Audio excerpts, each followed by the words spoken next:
성도 여러분, 안녕하세요. 오늘도 말씀으로 승리하는 은혜가 저와 여러분이 함께하길 주님의 이름으로 축원드립니다. 우리 계속해서 고린도전서 여행 떠나고 있습니다. 우리 어제 내용을 잠깐 기억해 볼게요. 우리 어제는 12장부터 14장까지 우리 교회 공동체 내에서 은사를 어떻게 사용해야 되는가, 우리 그 문제들이 이제 마지막 결론 부분들을 함께 좀 나눴습니다. 우리 세 가지 나눴죠. 첫 번째, 우리 이제 그 중에서도 방언과 예언에 대해 14장은 이제 두 개를 놓고 이야기를 했는데, 특별히 좀 방언에 대해서 많이 부정적으로 여겨지기 때문에 제가 특별히 그 부분에 대해서 방언이 그러면 우리에게 어떤 유익을 주는가도 좀 짚고 갔습니다. 그래서 개인의 신앙이 성장하는데 굉장히 도움을 많이 주죠. 그러니까 우리가 과학적인 사고, 이성적인 것들로만 이 세상이 움직여간다고 여기지만, 방언이라고 하는 놀랍고 신비로운 은사를 우리가 개인적으로 경험함으로, 정말 이런 영역이 있구나, 정말 주님이 우리에게 주시는 이 은사들이 있구나, 이런 것들을 하나님이 정말 계시는구나 라고 하는 것들을 체험하게 됩니다. 또 하나 뭐냐, 그런 방언의 은사들을 통해 개인적으로 하나님과 친밀한 경험들을 하게 되는 거예요. 내 삶에 정말로 하나님이 계심을 발견하고 알게 되는 거죠. 이거 가벼운 발견 아닙니다. 이러한 방언에 유익이 있다는 것, 유익이 있다는 것. 단 이 방언이 공적인 예배에 쓰이기엔 다른 사람들이 알아들을 수 없는 것이 좀 어려운 점이 있다라는 것들을 좀 우리가 알아야 된다. 방언이 결코 나쁜 거 아니다. 우리 이런 것들 함께 좀 나눴고요. 두 번째, 그래서 이제 바울이 마지막으로 결론적으로 그러면은 교회 공동체 내에서 특별히 공적인 예배에서 은사를 어떻게 사용해야 되는가 두 원칙을 제시하는데, 첫 번째 원칙은 뭐냐면 질서와 품위와 검증을 거쳐 이 은사들을 사용하라 라고 하는 것입니다. 그게 방언이든 예언이든 두세 사람이 사람들 앞에서 할 때는 방언은 통역을 반드시 붙여서 사용하고, 세 사람 이상 하지 말 것, 그리고 하더라도 세 사람이 동시에 하지 말고 순서대로 할 것. 예언도 마찬가지로 누구 하나님이 나에게 어떤 깊은 마음의 계시를 주시고 깨달음을 주시고 또 믿음의 어떤 감동을 주셨다면 세 사람 정도가 나와서 하되, 그것도 동시에 하지 말고 차례대로 나와서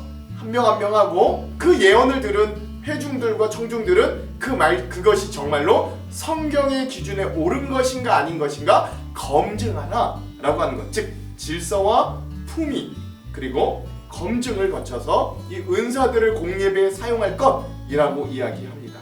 자, 두 번째, 공예배의 은사를 사용하는 두 번째 원칙은 잠잠히 사용하라 라고 하는 것이에요. 잠잠히 사용하라. 즉 여기서 잠잠히 사용하라는 건 나대지 말아라, 나서지 말아라, 교회에서는 막 외향적인 것보다는 내향적인 게 좋다, 이런 말을 하는 게 아닙니다. 교회 공동체 덕의 기준에 맞는 절제와 배려가 있어야 된다.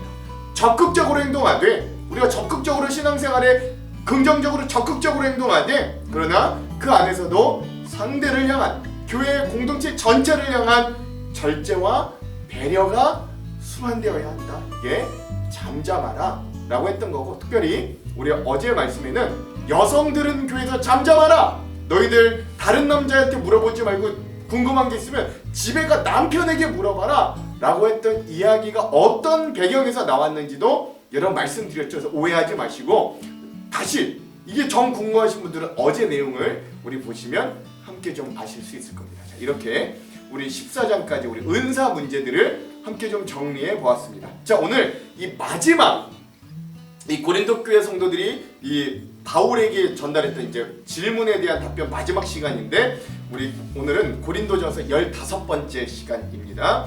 이 15장은 긴 장입니다. 한 장이야 거의 60절 되는 장인데 굉장히 중요한 장입니다. 부활장으로 우리 유명한 장이고요. 그래서 오늘 고린도전서 15-1의 시간이고요. 고린도 교회 여러 질문에 대한 답변 15번째 시간이고요. 분량은 15장의 전반부인 1절에서 19절까지 오늘 우리가 함께 좀 살펴보도록 하겠습니다. 제목을 짓자면 나를 나 되게 하는 부활신앙이라고 제목을 지어보았습니다. 왜 이런 제목을 지었는지는 우리 이제 내용을 쭉 가보면 함께 좀 아실 수 있을 거예요. 자, 그러면 오늘 이 부분에 대한 우리 맥 두 가지를 짚어보고 그 맥에 따라 오늘 내용과 주안점을 함께 좀 나눠보도록 하겠습니다. 자, 먼저 첫 번째, 오늘 우리가 고린도전서 15장 이 전반부를 읽으면서 고린도 교회 성도들 중에 부활에 대해 의심을 가지거나 아니면 아예 부활이 없다고 여겼던 이들의 배경과 상황은 어떻게 되는지 먼저 좀 살펴보았으면 좋겠습니다. 자, 두 번째,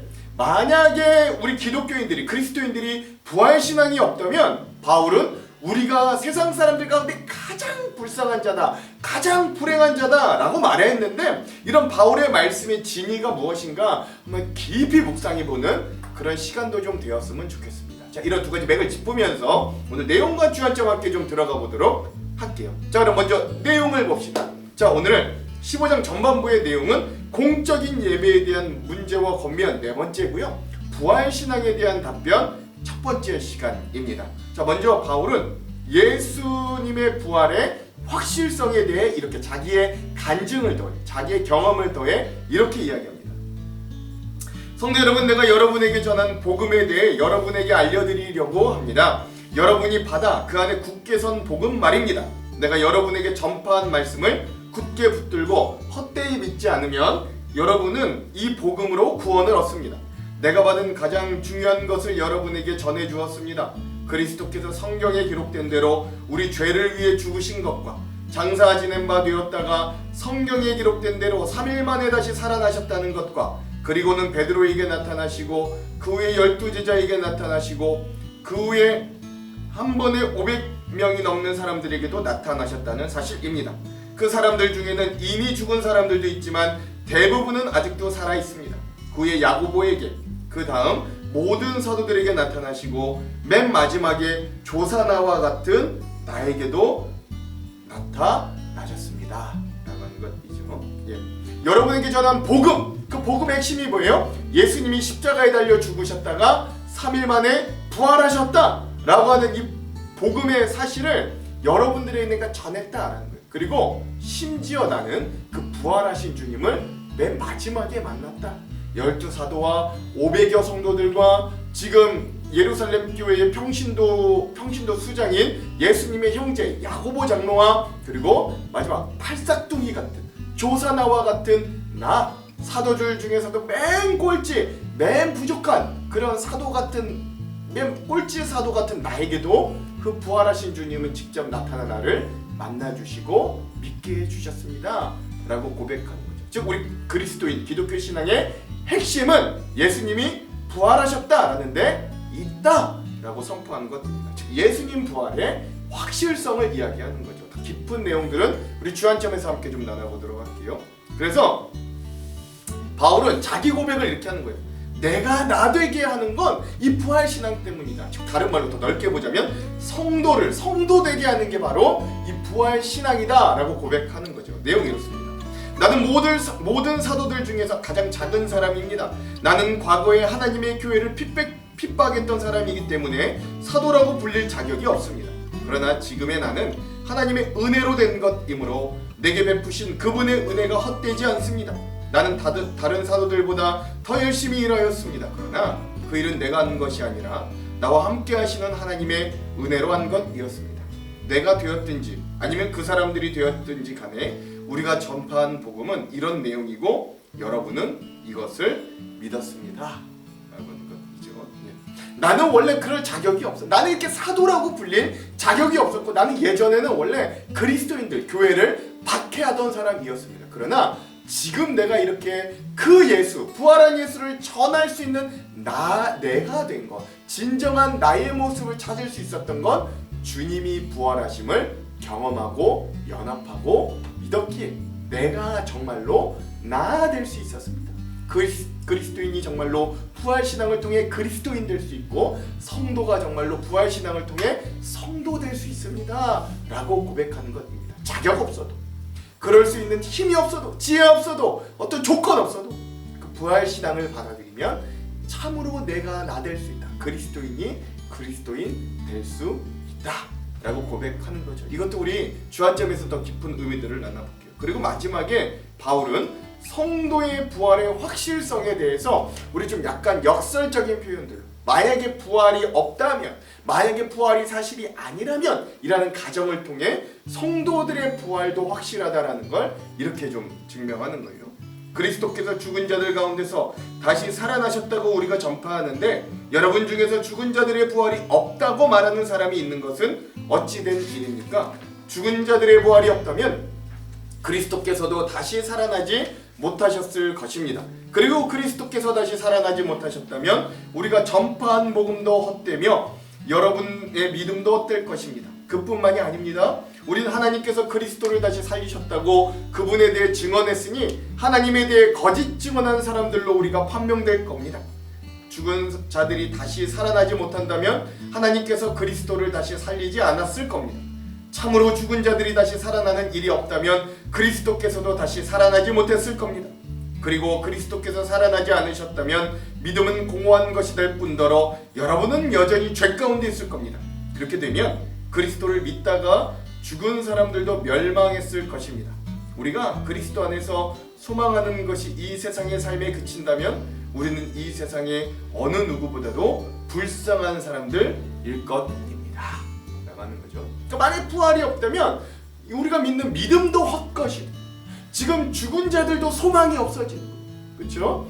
심지어 지금 이 땅에서 주님을, 하나님을 믿고 살아가는 우리가 거짓말쟁이가 되고, 또 하나 세상에서 가장 불쌍한 쓸데없는 존재들이 된다라고 바울은 역설적으로 말하는 거죠. 즉, 그러나 우리 그렇지 않잖아요. 우리 그리스도인들이 여전히 그 믿음을 가지고 살아갈 수 있는 건 부활이 사실이고, 부활이 진실이고, 부활이 우리가 붙잡고 갈 우리의 신앙의 핵심 진리, 사실이기 때문에 그렇다라고 고백하는 것이죠. 이 내용들도요, 우리 이따 주안점에서 더 깊게 한번 나눠보도록 하겠습니다. 이렇게 우리가 이 부활장의 전반부의 내용들을 저 함께 이렇게 한번 짧게 좀 나눠보았어요. 자, 그럼 오늘 이 부분 우리 고린도전서 15장 전반부 핵심 구절을 한번 좀 살펴보도록 하겠습니다. 10절에서 11절의 말씀입니다. 그러나 내가 나된 것은 하나님의 은혜로 된 것이니 내게 주신 그의 은혜가 헛되지 아니하여 내가 모든 사도들보다 더 많이 수고하였으나 내가 한 것이 아니요 오직 나와 함께 하신 하나님의 은혜로라. 그러므로 나나 그들이나 이같이 전파하매 너희도 이같이 믿었느니라. 아멘.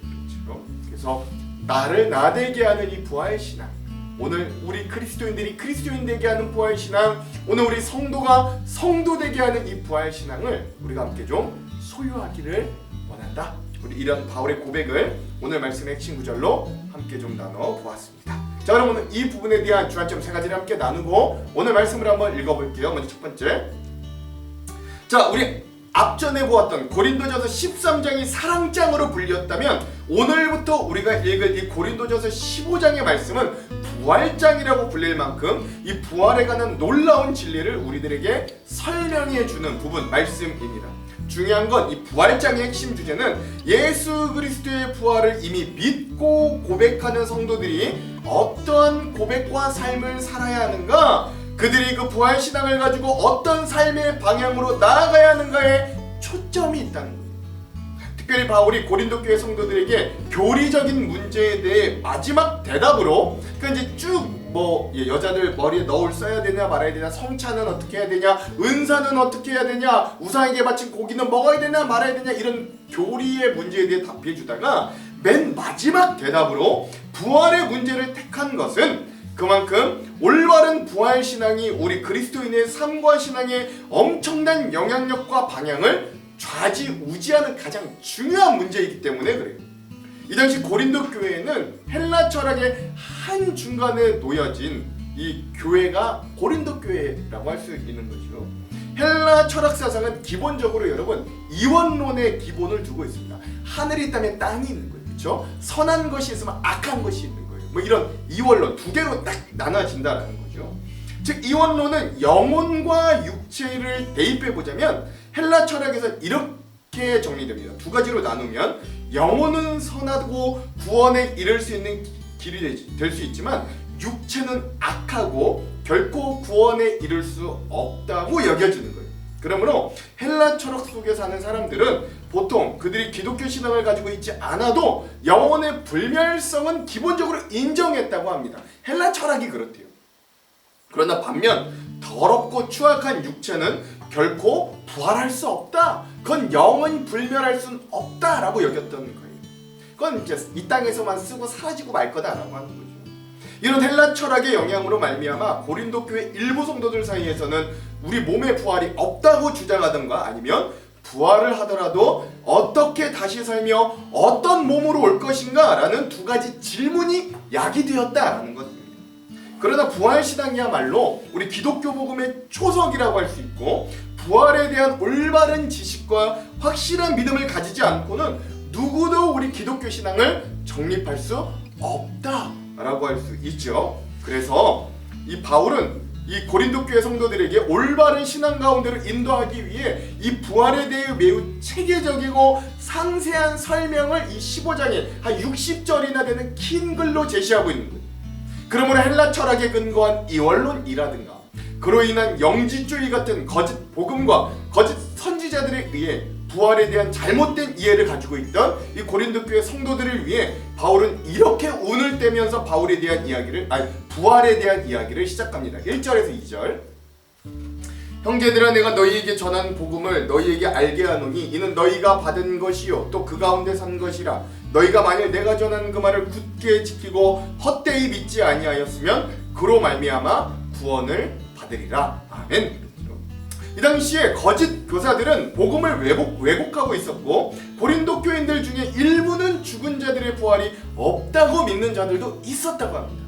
그래서 고린도 교회는 사분오열되어 어려움을 겪고 있었던 중이에요. 이런 상황 속에서 부활하신 예수님을 직접 목도하고 경험한 사도 바울은 이제 고린도 교인들이 다시 복음을 굳게 지키는 일을 해야 할 때라고 외치는 겁니다. 그게 뭐예요? 부활신앙을 회복하라라는 거죠.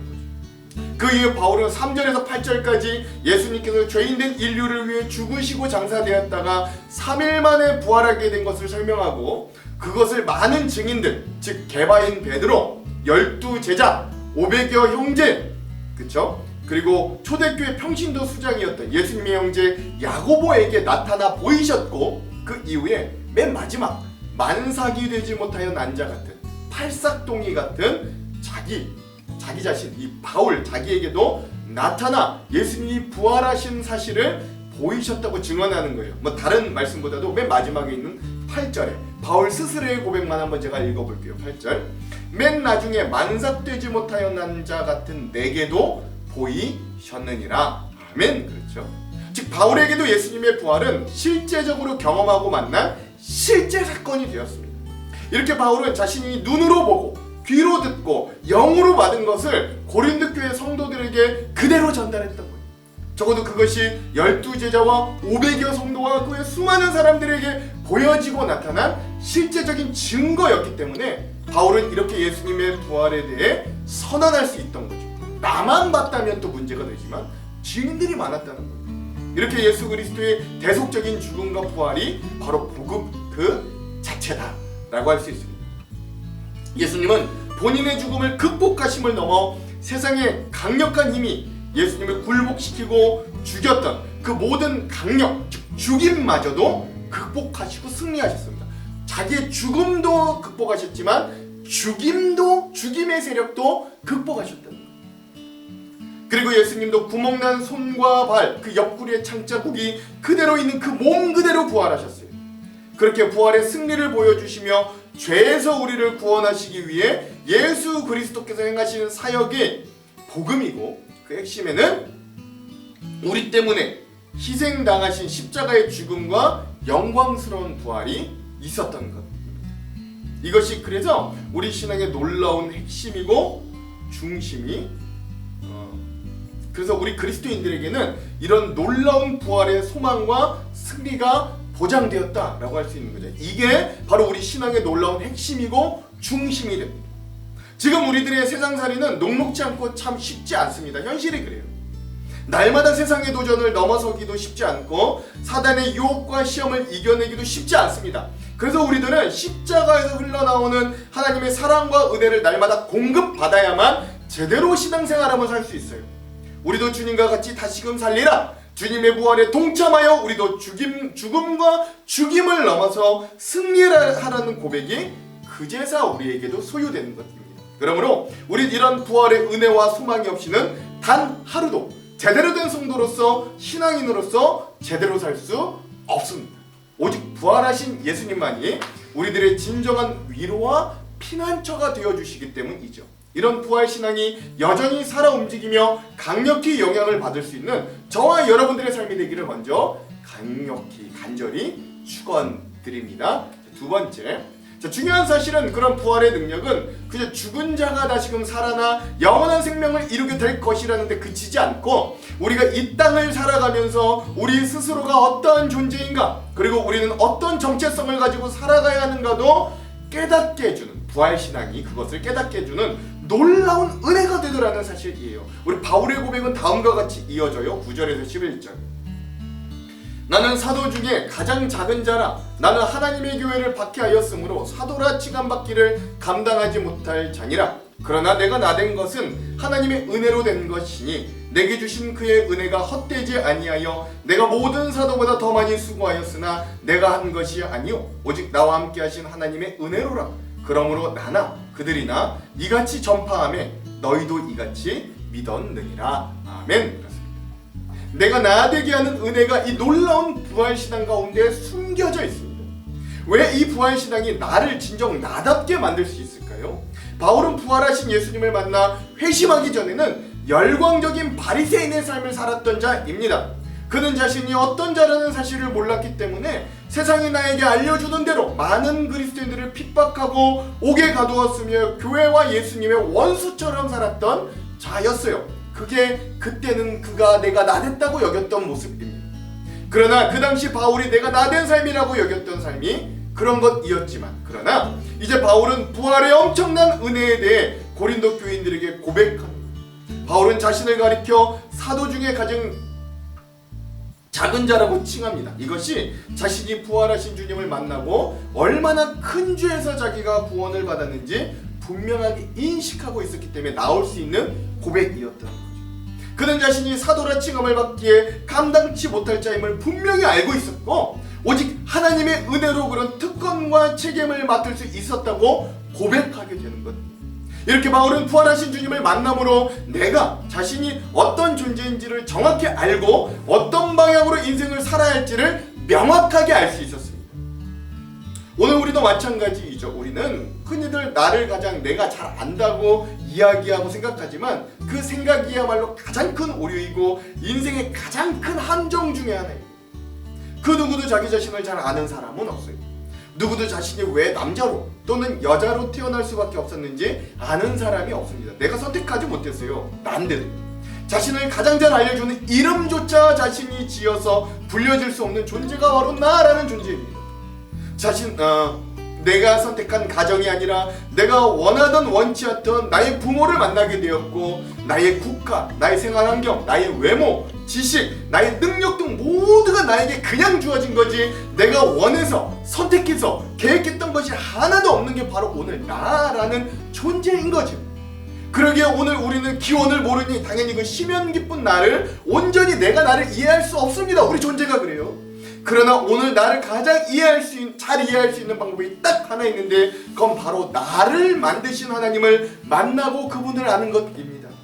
예수님께서 나를 위해 이 땅에 오셨고 나를 위해 죽으셨으며 그러나 3일 만에 다시 부활하셨다는 걸 아는 것은 내가 어떤 존재인가를 알려주고 내가 어떻게 살아야 하는가를 알려주는 가장 강력한 지표가 되는 것입니다.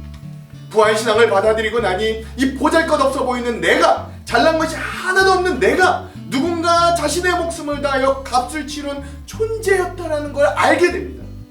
예수님도 이 땅에 살며 극심한 고통과 어려움을 다 당하셨어요. 그 고통은 꼭 십자가뿐만 아니라 공생의 내내 그런 삶을 사셨습니다. 그러나 예수님이 그 모든 고통과 죽음의 권세를 깨치고 승리하셨습니다. 그렇다면 그 예수님을 받아들이고 연합한 우리도 죽음의 권세마저 깨트릴 권세와 승리를 소유하게 되는 것. 그러므로 오늘 우리는 어떤 절망이 와도 어떤 어려움이 와도 끝이라고 이야기할 수 없는 존재가 되었다고 고백할 수 있게 됩니다.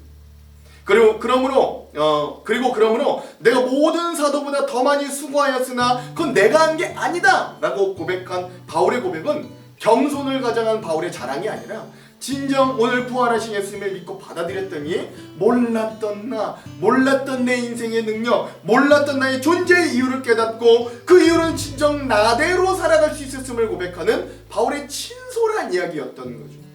그렇다면 오늘 우리도 이런 진정한 부활의 신앙을 받아들이며 살 때 결코 절망하거나 낙담할 수 없는 것입니다. 끝이라고 더 이상 안 된다고 이야기할 수 없는 존재가 되는 거죠. 이 복잡다단하고 힘겨운 세상 속에서도 오늘 나를 진정으로 나되게 하는, 나를 위해 죽으셨다 살아나신 그 부활신앙을 소중히 간직할 수 있는 저와 여러분이 되길 간절히 소망합니다. 그래요, 오늘 우리에게 넘어져도 일으켜주시고 무명한 자 같은 우리를 유명하게 만드시고 죽은 자 같으나 보라 살아있는 자로 만드시며 아무것도 없는 자 같으나 모든 것을 가진 자로 만드는 이 부활의 힘이 오늘 우리에게도 살아있어 세상과는 다른 귀한 인생과 소망으로 품고 승리하시는, 내가 나 될 수 있게 하시는 그 놀라운 은혜 가운데 사는 저와 여러분이 되길 주님의 이름으로 축원드립니다. 자, 마지막 세 번째, 저는 안타깝게도 고린도 교회 안에는 예수 그리스도의 부활을 인정하면서도 성도들의 부활은 믿지 못하는 자들이 덜어 있었습니다. 예수님 부활 인정! 근데 우리 성도들이 부활한다, 몸이 부활한다, 이거 어려운데, 이런 자들이 있었다는 거예요. 이들은 예수님은 하나님의 아들이시니까 부활하셨다는 건 납득하면서도 우리 한 번 죽은 인간이 다시 살아난다는 건 믿지 못했던 거예요. 12절, 그리스도께서 죽은 자 가운데서 다시 살아나셨다 전파되었거늘 너희 중에 어떤 사람은 어찌하여 죽은 자 가운데서 부활이 없다 하느냐. 아멘. 그렇죠. 앞서 설명드렸듯이 이 당시 헬라 문화 속에 살던 사람들은 육체는 한번 죽으면 그 용도가 다한 것이고 오직 사람의 영혼만이 계속 존재한다고 생각했습니다. 근데 이거는 헬라 철학뿐만 아니라 우리 동양이든 우리나라든 다 일반적으로 사람이 좀 그렇게 생각하는 것 같기도 해요. 그 부활을 믿지 못했던 사람들은 그리스 철학의 영향을 받아 육체를 부정하게 생각했고 인간의 몸을 영혼의 감옥 정도로 생각했다고 합니다. 이 당시 그리스 로마 제국 아래에 있던 대부분의 사람들에게 그래서 죽음이란 악한 육체로부터 몸이 자유로워지는 것들을 의미하고 여겨졌다고 해요. 따라서 인간의 영혼이 부활을 통해 새로운 몸과 재결합한다는 건 영혼이 다시 자유를 빼앗겨 그 어떤 새로운 몸이라고 할지라도 거기에 속박된다, 부정된 거다라고 여기는 것들이 이 당시 사람들의 일반적인 사상이었다고 합니다. 그러나 바울은 예수 그리스도께서 영광의 몸으로 부활하신 것이 사실이라고 믿는 성도가 어찌 주님의 백성들도 그와 같이 영광의 몸으로 부활하게 될 것을 믿지 못하느냐고 책망하신 거예요. 예수님도 구멍 손에 뚫린 대로 발, 옆구리 그대로 다 그 몸 그대로 부활하셨다면 우리도 새로운 몸을 입고 부활할 거다. 이걸 왜 믿지 못하냐라고 말하는 거죠. 바울은 만약 우리 성도들이 죽은 자 가운데서 다시 부활하는 것이 거짓이라면 같은 원리로 예수 그리스도의 부활도 성립되지 않을 거다라고 이렇게 논쟁하는 거죠. 13절, 만일 죽은 자의 부활이 없으면 그리스도도 다시 살아나지 못하셨으리라. 아멘. 그렇죠. 이와 같이 바울은 고린도 교회 성도들이 죽은 자의 부활을 기대하지 않고 거부하는 것은 곧 예수 그리스도의 부활을 받아들이지 않고 거부하는 것과 같다라고 말합니다. 즉 그리스도인이 죽은 자의 부활을 거부하는 태도는 그의 신앙에 심각한 문제를 야기한다는 걸 이제 보여주려고 하는 거죠. 우리가 만약에 우리 신앙인들이 죽어서 부활하지 못한다면 어떤 문제들이 일어나는가? 바울은 이렇게 이야기합니다. 14절, 15절, 19절. 그리스도께서 만일 다시 살아나지 못하셨으면 우리가 전파하는 것도 헛것이요 또 너희의 믿음도 헛것이며 또 우리가 하나님의 거짓 증인으로 발견되리니 우리가 하나님이 그리스도를 다시 살리셨다고 증언하였습니다. 만일 죽은 자가 다시 살아나는 일이 없으면 하나님이 그리스도를 다시 살리지 아니하셨으리라. 19절, 만일 그리스도 안에서 우리가 바라는 것이 다만 이 세상의 삶뿐이면 모든 사람 가운데 우리가 더욱 불쌍한 자이리라. 아멘. 만일 죽은 자가 부활하는 일을 부정한다면 그거 없는 일이야 라고 한다면 그것 결국 하나님의 능력을 부인하는 것과 다름이 없다라고 바울은 얘기하는 거예요. 따라서 만일 그리스도 예수님의 부활이 없다면 복음 전체가 무너지고 성도들의 믿음은 헛된 것이 되고 심지어 예수님께서 부활하셨다고 증언했던 바울 자신과 그의 동역자들과 복음을 증거하는 모든 사람들이 다 거짓말쟁이, 즉 모두가 헛것이 된다고까지 얘기하는 거예요. 우리가 복음을 대할 때 가장 중요한 건 어떤 사안에 대해 이것이 내 이성적인 판단으로 볼 때 가능한 것인가 아닌가 하며 의심하고 계산해보는 그런 것들이 아니라, 이것도 필요합니다만 무조건 이것들로만 이 신앙을 잣대로 갖다 대는 게 중요한 게 아니라 우리의 모든 것을 뛰어넘어 역사하시는 하나님의 능력을 인격적으로 부딪혀 만나보려고 믿어보려고 애쓰는 것이 중요합니다. 아무래도 부활이라는 사실 자체가 여러분 그렇잖아요. 인본주의와 유물론적인 관점에서 보면 말도 안 되는 일이고 과학과 이성적인 생각으로는 도저히 설명되지 않는 일입니다. 또한 부유하고 쾌락을 누렸던 이 고린도 지역의 사람들과 성도들은 이 세상의 삶이 너무 좋아서 더 이상 내세의 삶을 바라보지 못하였던 점도 이 부활을 믿지 못하는 큰 원인 중에 하나라고 많은 학자들이 이야기하기도 해요. 근데 오늘 우리도 마찬가지죠. 오늘 우리도 고린도 교회 성도들처럼 현세, 즉 이 세상의 좋은 것들을 쫓아 우리가 부활을 보지 못한다면 오늘 우리는 인생의 가장 큰 어리석음에 빠지는 사람들이 될 겁니다. 우리 인생이 보통은 80이요 요즘은 길어야 한 120년 되는 것에서 마무리된다면 우리 인생이 얼마나 허무할까요? 진정 부활이 없다면, 현실만 존재할 뿐 우리가 죽은 후에 내세가 없다면 과연 우리가 이렇게 믿음을 지키며 아등바등 살아야 될 이유가 하나도 없어지는 거죠. 저는 부활이 없다면 여러분에게 당장 교회를 떠나 지금 당장 당신이 원하는 걸 하라고 이야기하고 싶습니다. 부활이 없다면 수단 방법 가리지 말고 인정사정 보지 마시고 원하는 것을 얻으십시오. 부활이 없다면 정 안 되면 빼앗고, 정 안 되면 찌르고, 정 안 되면 죽여서라도 원하는 걸 얻으며 사십시오. 부활이 없다면, 이 세상이 바로 끝이라면 100년 안 되게 사는 인생 뭐 그렇게 공들이고 뭐 그렇게 쓸데없이 착하게 살려고 합니까? 영원 정도 되면 모르겠습니다. 만약 부활하신 예수가 진정 거짓말이라면 이 세상에서 여태껏 저와 여러분들은, 그 부활을 믿고 살았던 저와 여러분들은 누구보다 불행하고 누구보다 바보라고 이야기할 것입니다. 하지만 오늘 우리가 경험하고 맛본 예수 그리스도의 만남을 통해 우린 세상적인 과학과 이성적이고 합리적인 것들로 다 완벽하게 설명하지 못해도 부활하신 예수 그리스도가 우리의 구주 되심을 신비롭게 고백하는 사람들이 되었습니다. 그러기에 여러분 이 새벽에도 또는 이 하루 종일 중에 이 말씀을 듣고 함께 기도하고 어떻게든 우리 현실의 삶 가운데 우리가 이 믿음으로 살려고 애쓰는 거 아니겠습니까? 그 부활의 신앙을 믿기에 오늘 내가 이 세상에서만 끝나는 게 아니라 나의 삶을 넘어 저 천국의 삶이 있음을 믿기 때문에 여러분 우리가 힘들어도 이 땅에서 신앙 가지고 살려고, 하나님 앞에 선하게 살려고 몸부림치며 애쓰며 때론 하기 싫은 기도도 하고 감당하기 어려운 믿음의 직분과 헌신도 다 기쁨으로 감당하는 거 아니겠습니까? 그러므로 오늘 우리에게 이 부활신앙은 너무나도 절실합니다. 참으로 복된 것, 우리에게도 그런 부활신앙이 있다라는 것. 예수님께서 부활하셨기에 우리 역시 죽어서도 부활할 수 있습니다. 죽은 자의 부활을 믿기에 미래의 소망을 두고 살아갑니다. 주님께서 가신 길, 고난의 길을 걸으며 증인된 삶을 살아갈 수 있습니다. 오늘도 우리 믿음의 핵심인 이 부활신앙으로 때론 험난한 인생길을 소망 가운데 거룩하게 살아갈 수 있는 그 부활신앙을 통해 내가 진정 나된 삶을 살아가는 저와 여러분의 삶이 되기를, 오늘 그런 말씀 여행 되기를 주님의 이름으로 축원합니다. 기도할게요. 하나님, 우리는 이 과학과 이성에 둘러싸인 세상 가운데 살아가며 주님의 부활은 어리석은 것이라고 여전히 손가락질하는 세상 가운데 살아갑니다. 그러나 우리는 부활하신 주님을 인격적으로 만났습니다. 우린 주님 부활하셨듯 우리도 이후에 부활하여 영생할 것이라 고백하며 믿고 살아갑니다. 이 부활신앙이 우리에게 승리하는 신앙이 되기를 간절히 소망합니다. 오늘도 그 부활신앙을 소망을 두고 붙잡고 이 험난하고 좁고 협착한 믿음의 길을 굳건히 걸어갈 수 있도록, 승리하는 우리가 될 수 있도록 인도하여 주시옵소서. 그렇게 하실 주님 기대하며 예수님 이름으로 기도합니다. 아멘. 그럼 사랑하는 성도 여러분, 오늘 하루도 믿음 말씀으로 승리하십시오. 사랑하고 축복합니다. 화이팅! 제15장. 형제들아, 내가 너희에게 전한 복음을 너희에게 알게 하노니 이는 너희가 받은 것이요 또 그 가운데 선 것이라.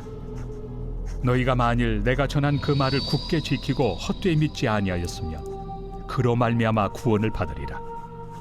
내가 받은 것을 먼저 너희에게 전하였노니 이는 성경대로 그리스도께서 우리 죄를 위하여 죽으시고 장사 지낸 바 되셨다가 성경대로 사흘 만에 다시 살아나사 게바에게 보이시고 후에 12 제자에게와 그 후에 500여 형제에게 일시에 보이셨나니 그 중에 지금까지 대다수는 살아있고 어떤 사람은 잠들었으며 그 후에 야고보에게 보이셨으며 그 후에 모든 사도에게와 맨 나중에 만삭되지 못하여 난 자 같은 내게도 보이셨느니라. 나는 사도 중에 가장 작은 자라. 나는 하나님의 교회를 박해하였으므로 사도라 칭함받기를 감당하지 못할 자니라. 그러나 내가 나 된 것은 하나님의 은혜로 된 것이니 내게 주신 그의 은혜가 헛되지 아니하여 내가 모든 사도보다 더 많이 수고하였으나 내가 한 것이 아니요 오직 나와 함께 하신 하나님의 은혜로라. 그러므로 나나 그들이나 이같이 전파함에 너희도 이같이 믿었느니라. 그리스도께서 죽은 자 가운데서 다시 살아나셨다 전파되었거늘 너희 중에서 어떤 사람들은 어찌하여 죽은 자 가운데서 부활이 없다 하느냐. 만일 죽은 자의 부활이 없으면 그리스도도 다시 살아나지 못하셨으리라. 그리스도께서 만일 다시 살아나지 못하셨으면 우리가 전파하는 것도 헛것이요 또 너희 믿음도 헛것이며 또 우리가 하나님의 거짓 증인으로 발견되리니 우리가 하나님이 그리스도를 다시 살리셨다고 증언하였습니다. 만일 죽은 자가 다시 살아나는 일이 없으면 하나님이 그리스도를 다시 살리지 아니하셨으리라. 만일 죽은 자가 다시 살아나는 일이 없으면 그리스도도 다시 살아나신 일이 없었을 터이요 그리스도께서 다시 살아나신 일이 없으면 너희의 믿음도 헛되고 너희가 여전히 죄 가운데 있을 것이요 또한 그리스도 안에서 잠자는 자도 망하였으리니 만일 그리스도 안에서 우리가 바라는 것이 다만 이 세상의 삶뿐이면 모든 사람 가운데 우리가 더욱 불쌍한 자이리라.